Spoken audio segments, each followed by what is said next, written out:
advisory and financial planning services are offered through Simplicity Wealth, LLC, and SEC Registered Investment Advisor. SEC registration does not constitute nor endorse of the firm, nor does it indicate that the advisor has attained a particular level of skill nor ability. Investing involves risk of loss. Insurance, consulting, and education services offered through Diamond Life Planning is a separate and unaffiliated entity from Simplicity Wealth. This information is provided as a general information and is not intended to be specific financial guidance.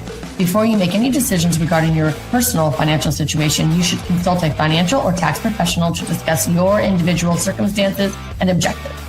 Welcome to the Rock My Finances show on K4HD Radio and Talk4 TV, where we put the fun in finance. Join Powerhouse Jennifer Jose, CDFA, CMC, and Private Wealth Advisor, as she collaborates with you to create clarity, control, and confidence with your money, your way. It's not about the zeros, so what is it all about? Let's find out. Now here's your host and weekly friend, Jennifer Jose. Welcome back to this amazing series, Money Manifestation. We are on chapter 6. Okay, this is going to be a good one. In this series, we're talking about something a lot of people experience but don't fully understand. And that is when money comes in, why does it go right back out again? Right? Why can't I hold on to money? No matter how much I make throughout the years, it always seems to go right back out again. Most people think it's a budgeting problem or a spending problem, but very often it absolutely is not. It is about the capacity to hold the money. It's not about the zeros. It's how you feel about holding the zeros. Because your ability to hold money is directly connected to your emotional feelings and your state around your nervous system. So if money feels stressful, overwhelming, and hard to manage, your system doesn't feel safe holding it. So what happens? Money comes in and then something happens. You spend it, you move it, you create a situation where the money leaves. Not on purpose, but because your system is more comfortable with what it already knows. Like I say, our system usually has a temperature, which means an income amount that we're used to having or a savings amount that we're used to having. And when that changes, our nervous system gets out of whack and it creates experiences to knock the money back down again. So it is right around where we are comfortable with that money. I know it sounds weird, but I promise you it's true. This is why people can increase their income and they still feel exactly the same because nothing internally has changed. On the outside, it's changed, but not internally. So more money does not create stability. I know we all think it does. We all think that all we need is a bigger income, a better job, more money, win the lotto, and our life is going to be perfect. It actually amplifies the old same patterns that are already running inside of our nervous system and our body, our mind, our subconscious, our emotions. So I want to be very clear. This is not about blame. This is just about awareness. This is step one. We have to be aware because once you understand this, you can actually start to shift it. Now, let's take this one layer deeper. Many women, the reason why money doesn't stay is not just habits. It's old patterns that we formed a long time ago. It could start in childhood. Sometimes without even realizing, most of the times without even realizing it. If money felt inconsistent growing up, if it was tied to stress, arguments, uncertainty, our body learned something very early. Money doesn't feel safe. This goes for men and women, actually. Money doesn't feel safe to hold on to. Or maybe you learned something completely different. Maybe you learned, I have to be careful. I could lose this. It's just scary, right? So I want to throw in here some exercises. When money comes in, your system doesn't relax. It stays alert, it stays guarded, and it doesn't feel like it's something we want to hold on to. So unconsciously, we move it away from us. This is why money does not stay. Not because you're doing something wrong, but because it still just doesn't feel safe holding on to it. So this is why we want to heal our relationship with money. So here's exercise number 1. Something very easy. Get your money journal out because I know you all have one when you started this podcast. I want you to do something very simple. Write this down. What happens after I receive money? And be honest. Do I spend it quickly? Do I move it immediately? Do I feel pressure with doing something with it? Or do I avoid looking at it all altogether? Or come up with your own. What do I do when I receive money? Then ask yourself, what am I feeling in that moment? What am I feeling in that moment? Write it down. Am I feeling tension? Am I feeling fear? Am I feeling pressure or urgency? In the last chapter 5, we talked about the treasure chest of money at your front door. When you got that treasure chest of money, did you feel fear? Did you feel tension? Or was it just total joy that you can't wait to go spend that money? What am I feeling in that moment? Because that feeling is the key.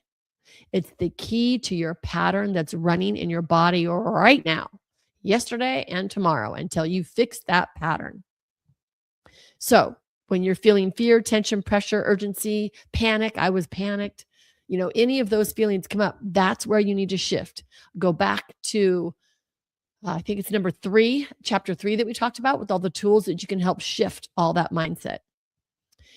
Here's another exercise for you. Exercise number 2.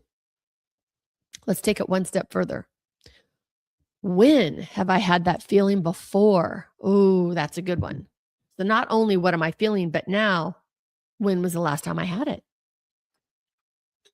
Not just with money, in life, in growing up, in childhood, in relationships. Because most of the time, this is not a new feeling. This is a very familiar feeling. And that's how you know it's a pattern. So we got that treasure chest of money, showed up at our door. We felt fear right away. We were afraid somebody was going to steal it, or they were going to hurt us to take it. Okay, so now we go back. When have we ever been betrayed? Actually, we could have even been abused. When were we ever physically hurt? When were we ever emotionally hurt? When did we learn not to trust? I grew up in an alcoholic home. I learned right away not to trust what they say, what they do, and they're very different. So they don't match. So I learned not to trust. After I grew up in a great, I probably had, 7-8 years maybe of great family. And then I saw my dad fall down drunk, and I was scared to death. I don't even remember my mom being around. I was so scared. So that's when I learned I had to trust myself. There was no one there to take care of me. So that right there, I had to learn how to be perfect. I had to learn how to take care of myself. I had to learn how to not cause waves, all that great stuff, right? That is part of my core wound now, is feeling perfect, right? I don't want to be less than ever. That's why I hate criticism. I'm doing much better now, but it's been a thing, right? So we want to look at that pattern and we want to heal that pattern. And you don't always have to heal it yourself. I've had many coaches. I'm a money coach, y'all. Hook me up, message me, get a hold of me. I'll take you through this pattern. We'll clear these old beliefs right quick. Exercise number 3, rewriting the belief. This is where the diamond shift is applied. Now we don't try to force the new belief. We shift it gently, step by step. So if your belief is, I can't hold on to money, we don't jump into, oh, I do great with money, because it just won't stick. Your body's going, no, you don't. You can't hang on to it. So we can't do something that our body doesn't agree with. Instead, we're going to soften it a little bit. The diamond method is, we're going to start with, wouldn't it be nice if? So write this down. Wouldn't it be nice if? So if our statement is, I can't hold on to money, we're going to turn that around to, wouldn't it be nice if I felt more comfortable holding on to money? That's just one little move up the emotional scale, right? That's just one little step. Wouldn't it be nice if I felt more comfortable holding on to money? Wouldn't it be nice if I felt more comfortable with money increasing in my bank account. Okay, once that wouldn't it be nice feels really good and go through a whole slew of different statements. When that feels good, then we go to the next step, which is I'm starting to feel a little more at ease with money staying around. You could say I'm starting to feel a little more at ease with money bringing more of its friends over. I mean, you could make a joke out of it, but it's serious. I want more money and their friends to come over. That goes back to what would you say if money walked into the door right now? So I'm starting to feel a little bit more ease with understanding my money. I'm starting to feel a little bit more at ease with my money growing a little bit. I'm starting to feel a little bit more at ease with money. I said growing, with money growing even bigger, like step by step by step, right? Once you solidify that, and that feels really good, then our third and last step under the diamond shift method is, it is nice that I am. So write this down. It is nice that I am. Then you fill it in. It is nice that I am learning how to hold on and manage my money. It is nice that I'm learning how to invest my money to let it grow. It is nice that I'm learning how to understand my old patterns and clearing my old beliefs and stepping into my new beliefs. It is nice that I'm stepping into the new, empowered, wealthy woman that I know that I am. It is nice that I am learning how to be confident, control, and have all of the clarity around my money. It is nice that I am learning how to have my money grow and what to do with it. See what I mean? Okay, that's exercise 3. Exercise 4, safety practice, is very powerful.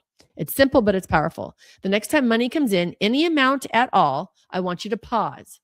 Don't do anything with it right away. Just sit with it, even just for 30 seconds, and say, it's safe for me to have this. Let your body feel that, because you're not just changing thoughts. We're teaching our body that it's safe to hold the money. I like this.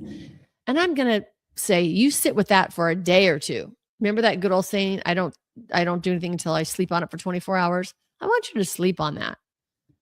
I want you to enjoy that money. I want you to feel that money. It is safe for me to have this money.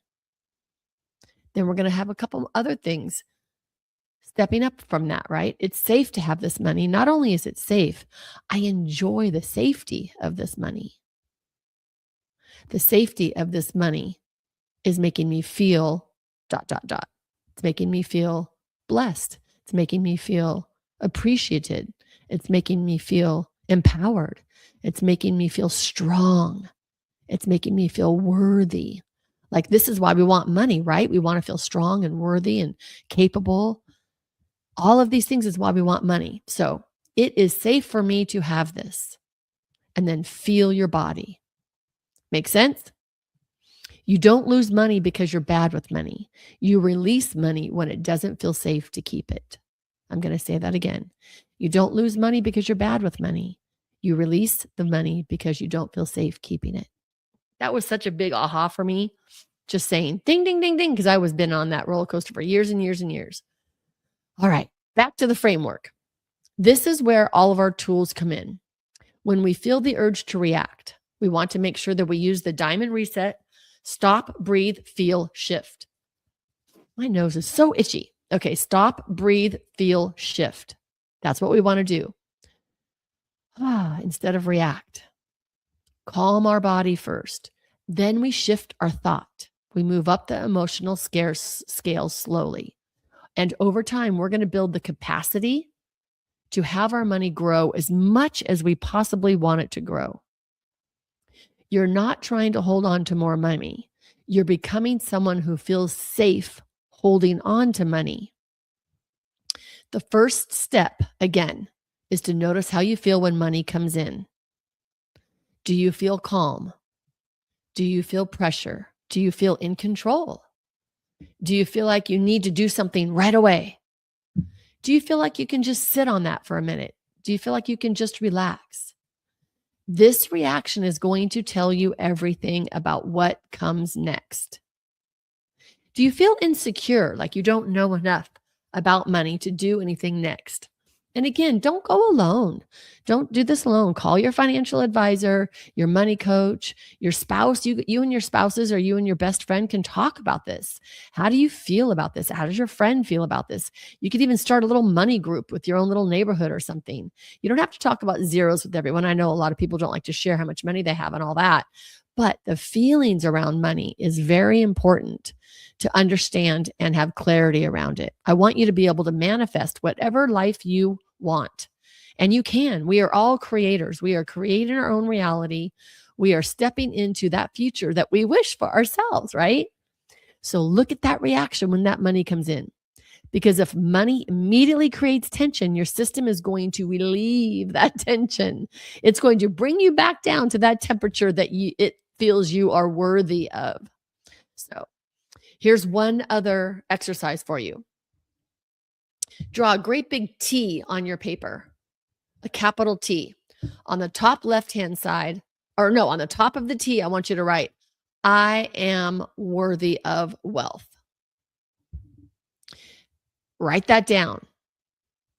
You could also change that to, I deserve to be wealthy, whichever statement resonates with you best.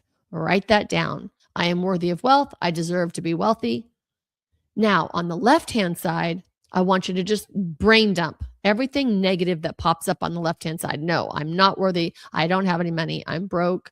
I've never had money. I don't know how to do money. I don't know how to make money grow. I don't deserve money. I've never been good with money. I'm a spender. All the negative stuff that comes out on the left-hand side. And then on the right-hand side, I want you to put the negative into a positive. So I'm broke would be to,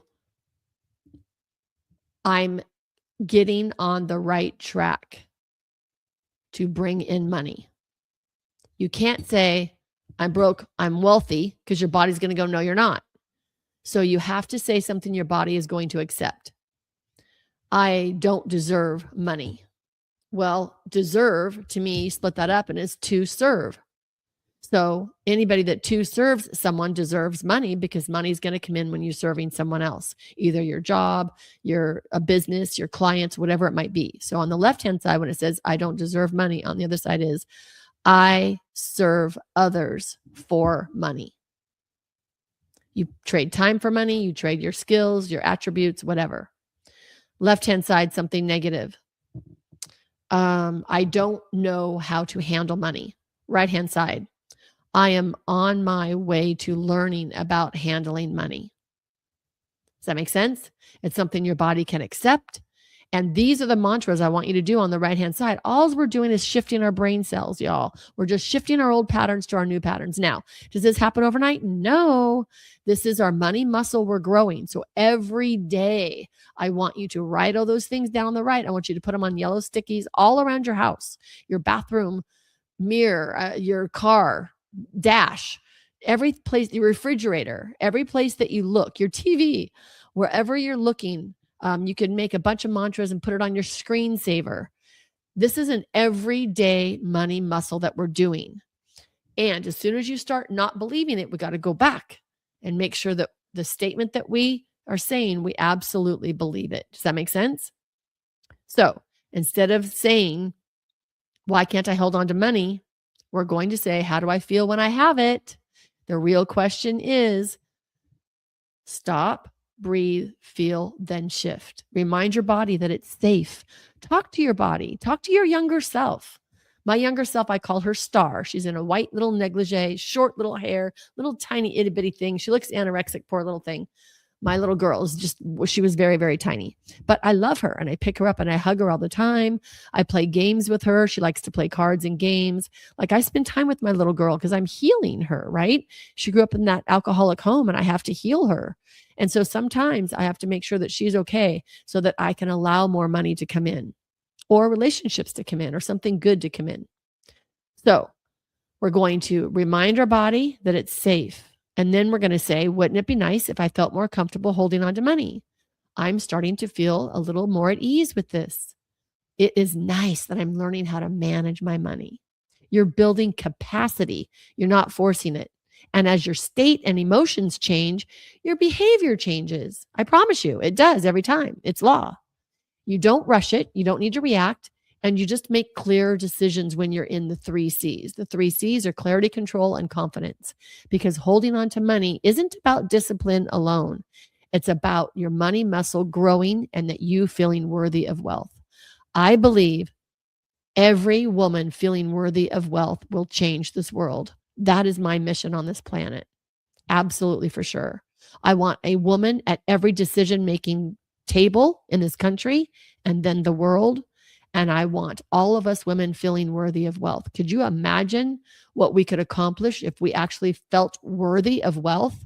We wouldn't have any of those subconscious thoughts bringing us down all the time. Last thing I'm going to say, look at your words. Pay attention to negative words. Pay attention to, oh, I'm so stupid, I left my keys. Oh my God, I can't believe I do that.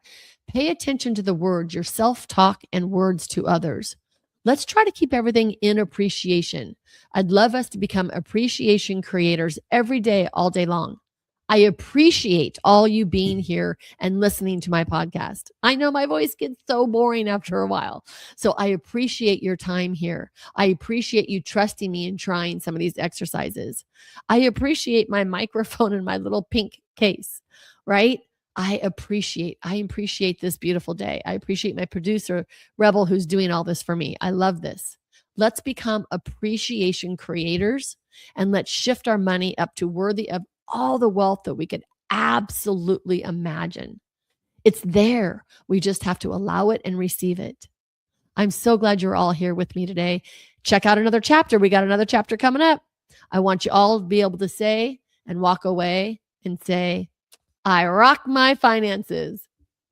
We appreciate you joining us today, and don't forget to subscribe to the Rock My Finances YouTube channel for more engagement and bonus content. Tell me, what is your money story? Let's find out with Jennifer right here on K4HD Radio and Talk4 TV. It's not about the zero, it's about the F word, feelings. Feelings Jennifer can't wait to explore with you next week.